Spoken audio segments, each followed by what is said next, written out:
अस्सलामु अलैकुम वरहमतुल्लाहि वबरकातुहू। अल्हम्दुलिल्लाहि रब्बिल आलमीन वल आक़िबतु लिल मुत्तक़ीन वस्सलातु वस्सलामु अला अशरफिल अंबिया वल मुरसलीन व अला आलिहि व सहबिहि व मन इक्तदा बिहदीहि इला यौमिद्दीन, अम्मा बाद। इमामुद दावा शेख मोहम्मद बिन अब्दुल वहाब रहमतुल्लाह अलैह जो अज़ीम किताब किताबुत तौहीद ऐं अॼु उन जो बाब नंबर 27 आहे ऐं दर्स नंबर 48 आहे।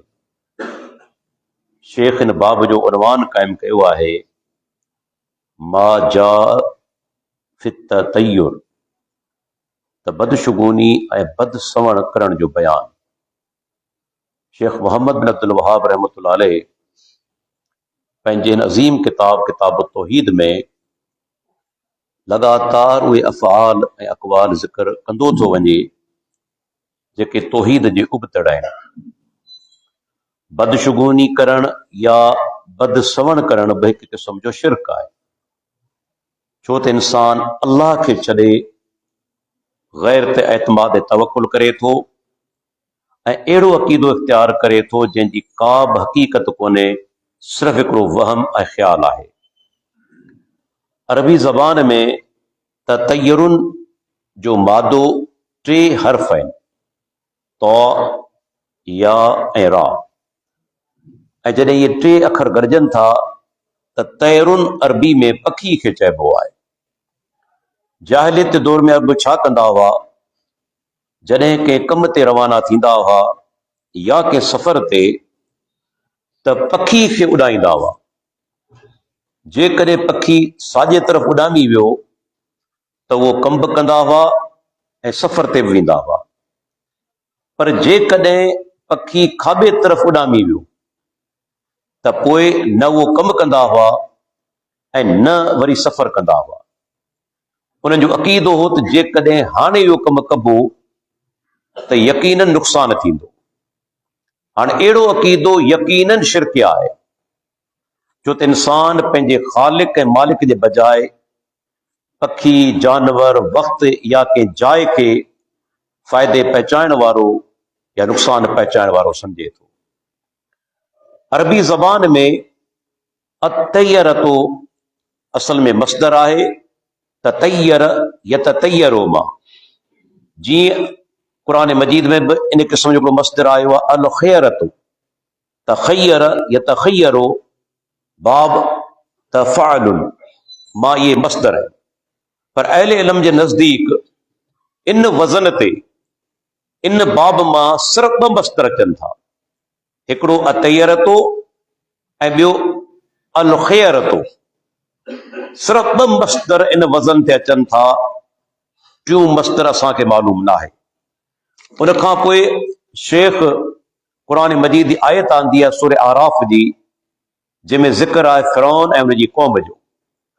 शेख आयत आंदी आहे, आयत नंबर 131 आराफ़ जी, अला इन्नमा ताइरुहुम इंदल्लाह वलाकिन अक्सरहुम ला यअलमून, जंहिंजो तर्जुमो आहे ख़बरदार संदन नहूसत या संदन निभाग त अल्लाह वटि ई आहे ऐं लेकिन उन्हनि जा घणा नथा ॼाणनि।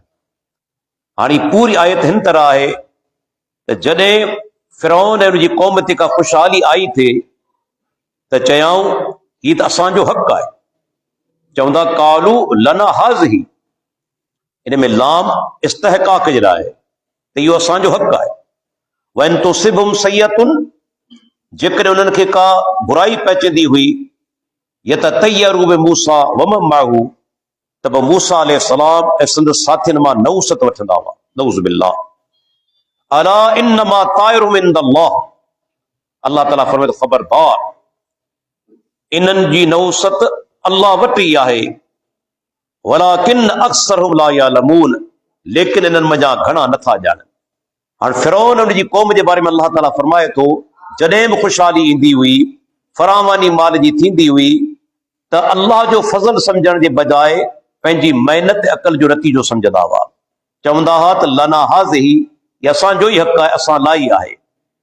जॾहिं त उन्हनि मथे का मुसीबत ईंदी हुई, ॾुकार पइजी वियो, माल ऐं जान में नुक़सान पए थो, त चवंदा त मूसा अलैहिस्सलाम ऐं संदसि साथियुनि जी नऊज़ बिल्लाह नौसत आहे।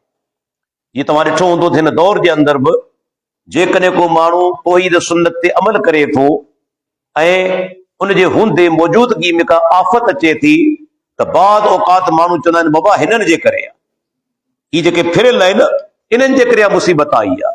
त फिरौन ऐं उनजी क़ौम नऊज़ बिल्लाह जो अक़ीदो ठाहियो त ही जेके आफ़तूं अचनि पियूं से मूसा अलैहिस्सलाम ऐं उनजे साथियुनि जे करे आहिनि। हालांकि पाण सभु ॼाणूं था त मोमिन जेके हूंदा आहिनि, ऐं तव्हां ख़बर आहे त अंबिया किराम त सभ खां वॾा मोमिन हूंदा आहिनि, मोमिन जो वजूद अल्लाह जी धरती ते ख़ैर जो बाइस आहे, आफ़तुनि जो बाइस कोन्हे। इन जे करे अल्लाह जे नबी फरमायो, जेसि ताईं धरती ते हिकिड़ो माण्हू बि ला इलाहा इल्लल्लाह चवण वारो मौजूद आहे, क़यामत क़ाइम कोन थींदी। क़यामत तॾहिं क़ाइम थींदी जॾहिं सभु मुवहद गुज़ारे वेंदा, को बि तौहीदी इंसान कोन बचंदो, त क़यामत कड़की पवंदी। त माना जेके नेक इंसान आहिनि, अहले तौहीद आहिनि, उन्हनि जो वजूद त ख़ैर जो बाइस आहे, बरकत जो बाइस आहे। उन खां पोइ वरी शेख ॿी आयत आंदी आहे, सूरह यासीन जी 19 नंबर आयत। अल्लाह ताला इन ई सूरत में 3 पैगंबरनि जो ज़िक्र फरमायो। पहिरीं अल्लाह ताला 2 मोकिलिया, बाद में वरी उन्हनि जी मदद लाइ हिकिड़ो पैगंबर अल्लाह ताला बाद में मोकिलियो। अल्लाह ताला फरमाए थो, कालू ताइरुकुम माकुम, उन्हनि पैगंबरनि चयो तव्हांजी नौसत तव्हां सां गॾु आहे। हाणे जॾहिं 3 पैगंबर उन बस्ती में पहुता, त बस्ती वारनि अल्लाह ताला फरमाए थो, उन्हनि एतराज़ पहिरियों इहो कयो त तव्हां असां जहिड़ा इंसान आहियो। हिकु ॻाल्हि, ॿी ॻाल्हि, अल्लाह ताला तव्हां ते का शइ नाज़िल कोन कई आहे। टी ॻाल्हि, तव्हां कूड़ ॻाल्हाए रहिया आहियो। ऐं चौथी ॻाल्हि, नऊज़ बिल्लाह बदबख्त चवण लॻा, असां तव्हांखे मनहूस सम्झूं था। पैगंबरनि जवाब ॾिनो, तव्हां ते अचण वारियूं मुसीबतूं नऊसत जो सबब असां न, पर तव्हांजा अक़ीदा अमाल आहिनि, तव्हांजा बुछड़ा अमल आहिनि। तव्हां अल्लाह सां शिरक करियो था, उनजी नाफ़रमानी करियो था, तव्हां ते का वबा आई, ॾुकार थियो या का ॿी मुसीबत आई, उनजो सबब तव्हां पाण आहियो, असां कोन आहियूं।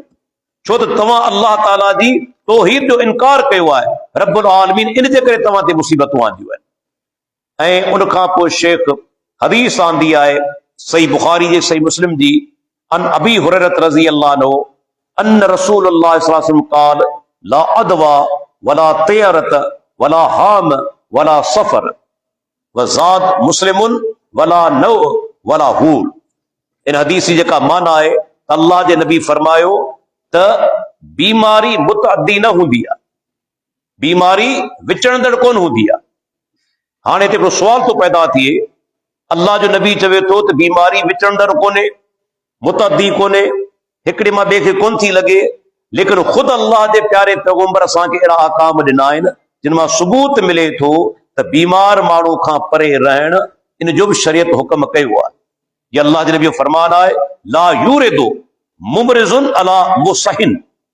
मुस्लिम जी हदीस पाण फरमाइनि था त बीमार खे तंदुरुस्त वटि न आंदो वञे, माना हिन में बि एहतियात हुकम आहे त बीमार खे तंदुरुस्त वटि न आंदो वञे, मतां बीमारी उनखे बि लॻी वञे, माना एहतियात जे हवाले सां।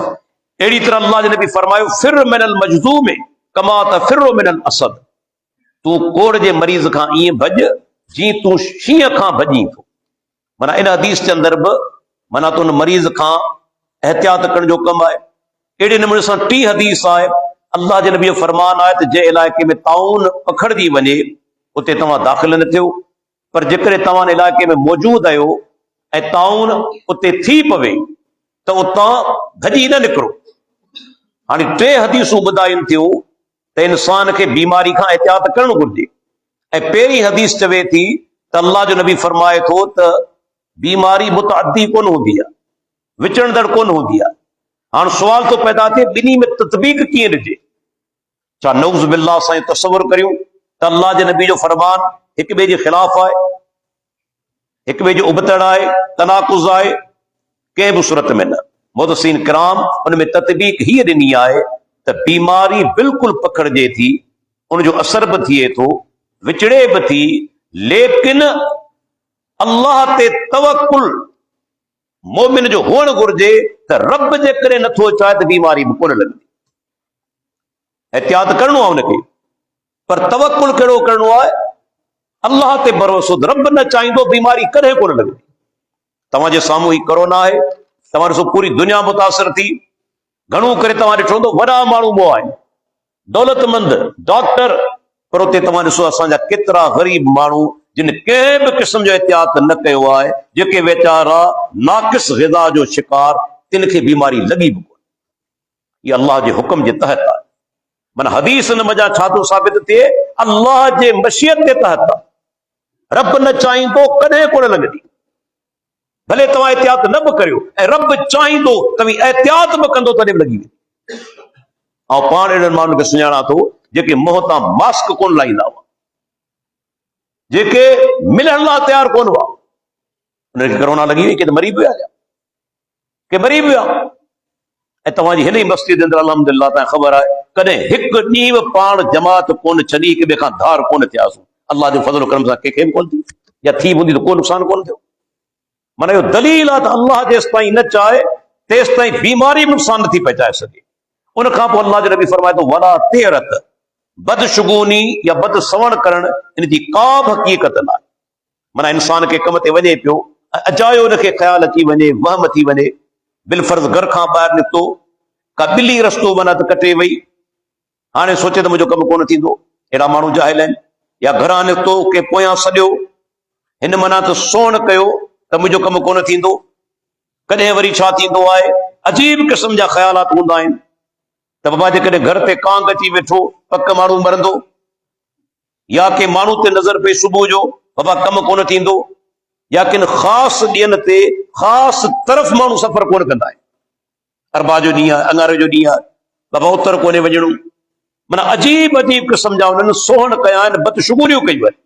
अल्लाह जे नबी जो फरमान आहे त इन जी का बि हक़ीक़त कोन्हे, का बि इहा शइ कोन्हे। जेकॾहिं करे थो, इहो अक़ीदो रखे थो, माना शिरक करे थो। अॻिते हदीस अचे पई, मोमिन जो भरोसो अल्लाह जी ज़ात ते हुजे, बल्कि बाद औक़ात उनखे घुर्जे उहे जेके ख़्यालात दिलि में पैदा थिया आहिनि मनफ़ी, तिन खे ख़त्म करण जे लाइ इरादतन बि कमु करे, इरादतन बि कमु करे। त ख़्याल आयो आहे, इनखे ख़त्म करे छॾिया। मुंहिंजो भरोसो पंहिंजे रब ते आहे, वो इरादतन कमु करे, अल्लाह इंशाअल्लाह उनखे कामयाब कंदो, उनखे हर नुक़सान खां बचाईंदो। उन खां पोइ पाण सोगरा फरमाईंदा वला हाम, चिबरे जी नौसत का शइ कोन्हे। पुराणे दौर जे अंदरि बि, हत्ता कि हिन दौर जे अंदरि बि माण्हू सम्झनि था त चिबरो उल्लू को मनहूस पखी आहे, या वॾी जहालत आहे। अल्लाह जी वेचारी मखलूक आहे, इन में कहिड़ी नौसत आहे? उन ज़माने जे अंदरि, जाहिलियत जे अंदरि, अरबन में जेकॾहिं माना त कंहिंजे घर ते अची माना वेठो चिबरो, त सम्झंदा हुआ त पक जेको सो माना हिते माण्हू मरंदो, हिते मौत थींदो।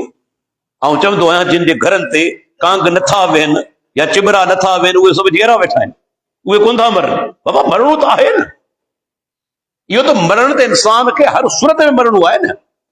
जिन जे घरनि ते कांग नथा वेहनि या चिबरा नथा वेहनि, उहे जेके से माना कोन था मरनि, उहे मरियो वञनि। त इन जी का बि हक़ीक़त कोन्हे। बल्कि अरब चवंदा हुआ त जेकॾहिं को माण्हू मारिजी वञे बेगुनाह ऐं कातिल खां बदिलो न वरितो वञे, त इहो माना मक़तूल जेको आहे, उनजी खोपड़ी में हिकिड़ो पखी निकिरंदो आहे जेको दाऊं पियो कंदो आहे त कातिल खां बदिलो वठो, कातिल खां बदिलो वठो। उहो दाऊं लगातार कंदो रहंदो आहे।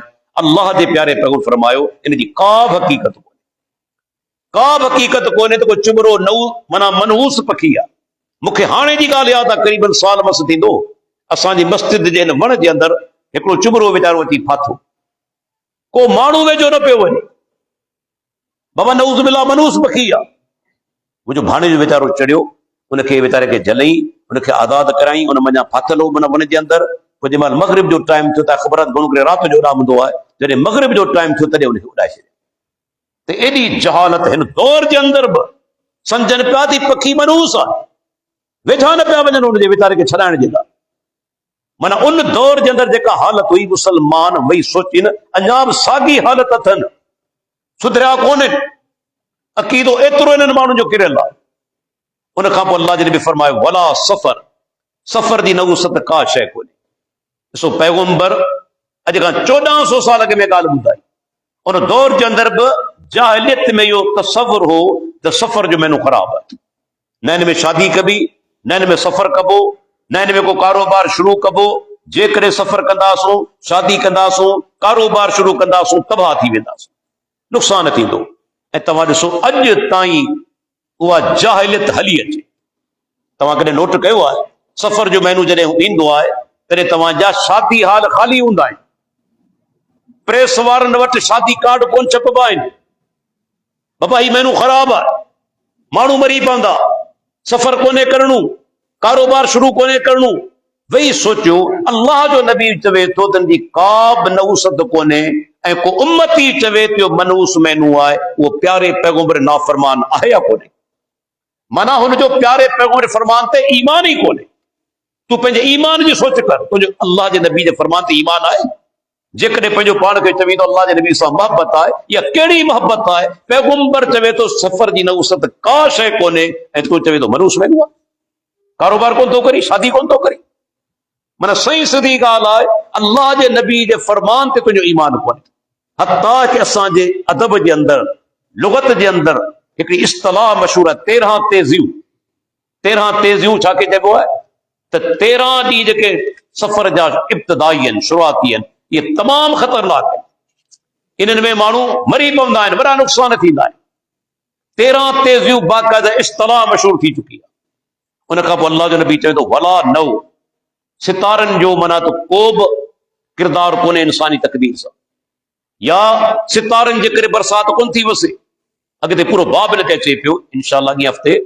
त उन ज़माने में माण्हू अक़ीदो रखंदा त बरसातूं सितारनि जे करे वसनि थियूं, या इंसान जी तक़दीर सां सितारनि जो तालुक़ आहे। अॼु ताईं तव्हां ॾिसो, वरी पाण भेट करियूं ही जदीद दौर जे अंदरि बि तव्हांजो अख़बार रिसाला शाया कनि था हीउ हफ़्तो कीअं गुज़रंदो। बुर्ज ॿुधाइनि था, तव्हांजा सितारा गर्दिश में आहिनि। अजीब ॻाल्हि आहे, जेको पाण इहो तरतीब ॾे थो त हफ़्तो कीअं गुज़रंदो, उन पाण खे ख़बर आहे सुभाणे मुंहिंजो हाल छा थींदो। ॿियनि खे त छॾे पंहिंजो ॿुधाए, जेको ॿियनि खे ॿुधाए पियो तुंहिंजो हफ़्तो कीअं गुज़रंदो, उन पाण खे ख़बर आहे त आउं सुभाणे जीअरो हूंदसि या न, सुभाणे तुंहिंजो ॾींहुं कीअं गुज़रंदो, तोखे पंहिंजी ख़बर कोन्हे ऐं तूं सही दुनिया खे ॿुधाई पियो तुंहिंजो हफ़्तो कीअं गुज़रंदो। त सितारनि जी का माना इन हवाले सां को बि किरदारु कोन्हे इंसानी तक़दीर जे हवाले सां या बरसाति जे हवाले सां। उन खां पोइ पाण फरमाईंदा वला गूल, गूल जी माना छा आहे? अरबी में भूत या ॾाइण। अरब जेके जाहिलियत दौर में तसवुर हुननि जो हो त जॾहिं माण्हू जंग में सफ़र करे थो त उते हिकिड़े ख़ासि क़िस्म जा शैतान हूंदा आहिनि जेके शक्लियूं मटाईंदा आहिनि। शक्लियूं मटाए मुसाफ़िर खे छेड़ींदा आहिनि रस्ते खां ऐं बाद औकात हलाक करे छॾींदा आहिनि, मारे छॾींदा आहिनि।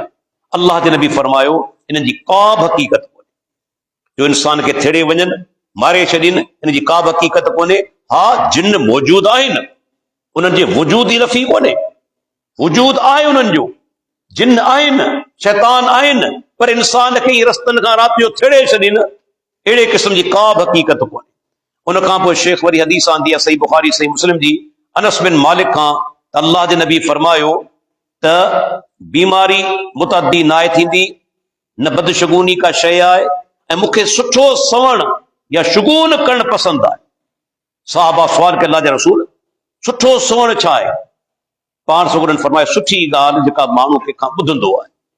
माना इस्लाम में स्वण मुतलकन मने कोन्हे, ख़राब स्वण करणु, बदशुगूनी करणु मने आहे। सुठो स्वण तव्हां करे सघो था। जी बिल फर्ज़ तव्हां बीमार आहियो ऐं को माण्हू आयो तव्हां गुफ़्तगू कंदे चवे थो या सालिम, ऐं तंदुरुस्त, तव्हां उन मज़ा सुठो स्वण वठो त इंशाअल्लाह चङो भलो थी वेंदुसि, छो त जुमिलो सुठो चयो आहे। अहिड़े नमूने सां तव्हांजी का शइ विञाइजी चुकी आहे, तव्हां तलाश करियो पिया ऐं कंहिं माण्हू कंहिंखे सॼो या वाजिद, वाजिद माना विञायल शइ खे हथु करण वारो, ॻोल्हण वारो, हथु करण वारो, ऐं तव्हां इहो नालो ॿुधो, तव्हां सुठो स्वण वरितो त जेका शइ मुंहिंजी विञाइजी वई आहे सा यकीनन इंशाअल्लाह मूंखे मिली वेंदी। माना उम्मीदूं अल्लाह मञा, उम्मीदूं अल्लाह मञा। सुठो स्वण उन जो शरीयत में बिल्कुलु जवाज़ आहे। हत्ता कि तव्हां ॾिसो सही बुखारी जी हदीस, सुलह हुदैबिया जे मौक़े ते अल्लाह जे प्यारे पैगंबर मके जे मुशरकनि सां जेकी ॻाल्हि ॿोल कई, मुज़ाकरात थिया, मुआहिदो तय थियो, उतां खां हिकिड़ो हली आयो सफ़ीर। अल्लाह जे नबी फरमायो केरु आहे? कि सुहेल बिन अमर। त पाण फरमाइनि था अल्लाह अकबर, उन वजां जेको सो माना हिकिड़े जंहिंखे चइजे त सुठो सोण वठंदे पाण फरमाईंदा क़द सहुल लकुम मिन अमरिकुम, सहाबियो तव्हांजो मुआवरो हाणे आसान थी। सुहेल नाले मां अल्लाह जे नबी सोण वरितो, माना हाणे तव्हांजो मुआवरो आसान थी वियो। माना नाले वजां सुठो सोण वठनि था। अहिड़े नमूने सां तव्हां ॾिसो हदीस आहे अल जामिउल कामिल जे अंदरि शेख ज़िया आंदी आहे, मजमू ज़वाइद जे अंदरि, तबरानी कबीर जे अंदरि, रसूलुल्लाह सल्लल्लाहु अलैहि वसल्लम जिन हिकिड़ी ॾाची तलब कई। हिकिड़े माण्हू खे चवनि था ॾियो खीर ॾो, पर हुन खां पुछंदा नालो तुंहिंजो छा आहे? चई मुर्रतुन, कड़ो या खारो। मुर्रतो, कड़ो या खारो। पाण फरमाइनि था वेही रह, उन वेहण जो कमु ॾीनि था, वेहण जो। वरी ॿिए माण्हू खे सॾीनि था, पाण फरमाइनि था तुंहिंजो नालो छा आहे? जी जमरतो, बाहि जो शोलो या कोयलो। पाण फरमाइनि था वेही रह। वरी टे खे सॾीनि था, तुंहिंजो नालो छा आहे? यईशो, यानी ज़िंदा रहण वारो। सुठी माना हुई। पाण फरमाइनि था तूं ॾाची जो खीर ॾो। अल्लाह जे नबी त सुठो सोण वरितो, त सुठो सोण वठण कंहिंजी ॻाल्हि ॿुधी उनजी मनात शरीयत में बिल्कुलु तव्हां सम्झो त सबूत आहे, अल्लाह जे नबी खां सबूत आहे। उन खां पोइ शेख हदीस आंदी अबू दाऊदी, उहा ज़ईफ़ रिवायत आहे, तंहिंजे करे उनखे मनात अॻिते बयान कोन था कयूं। वरी सही हदीस आंदी अब्दुल्लाह बिन मसूद रज़ी अल्लाह फरमाए थो, अल्लाह जे नबी फरमायो अतेरतो शिरकुन, अतेरतो शिरकुन, बदशुगुनी करण शिरक आहे, बदशुगुनी करण शिरक आहे। छो त इंसान अल्लाह जे बजाए ॿिए ते तवक्कुल करे थो, ॿिए मथां नफ़े जी उम्मीद रखे थो, नुक़सान जो ख़तरो महसूस करे थो। अॻिते सैयदना अब्दुल्लाह बिन मसूद चवे थो वमा मिन्ना इल्ला वलाकिन्नल्लाह युज़हिबु बितवक्कुल। चवे थो त सैयदना अब्दुल्लाह बिन मसूद असां मां को बेड़ो न आहे जंहिंखे इंसान हुजण जे नाते अहिड़ो वहम न थींदो हुजे, मगर अल्लाह ताला तवक्कुल सबब उनखे ख़त्म करे छॾींदो आहे। माना इंसान खे बाद औकात चवे थो को बि माण्हू हुजे ओचितो कॾहिं ख़्यालु ईंदो आहे, अहिड़ी सोच अची वेंदी आहे, गैर इरादी तौर ते बची वेंदी आहे, कॾहिं मनफ़ी सोच गैर इरादी तौर ते बची वेंदी आहे। अब्दुल्लाह बिन मसूद रज़ी अल्लाह अन्हु फरमाए थो, पर उनखे कहिड़ी शइ ख़त्म कंदी आहे? अल्लाह ते तवक्कुल। कॾहिं ओचितो ख़्यालु अची वियो आहे नुक़सान त कोन थींदो, पर माण्हू फौरन सोचे त नफ़ो ऐं नुक़सान मुंहिंजे रब जे हथ में आहे।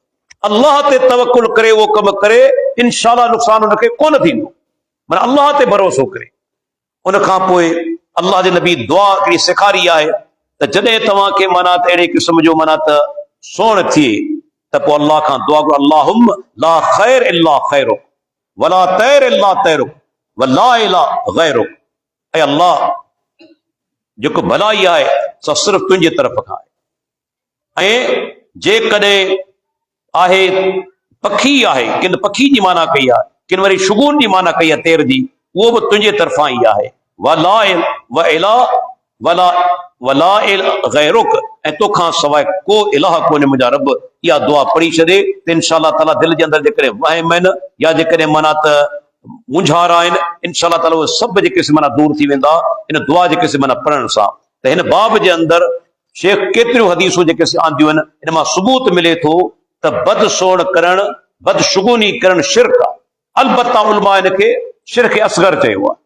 हिकिड़ो आहे शिरक अकबर जेको तव्हांखे इस्लाम में ख़ारिज करे छॾे, हिनखे शिरक असगर जे दायरे में शामिल कयो वियो आहे सोण करणु। पर जेकॾहिं सफ़ा पको इरादो करे वेही रहे, पको पुख़्तो माना कीदो ठाहे छॾे हवाले सां, त इहा शइ शिरक अकबर ताईं बि पहुचाए सघे।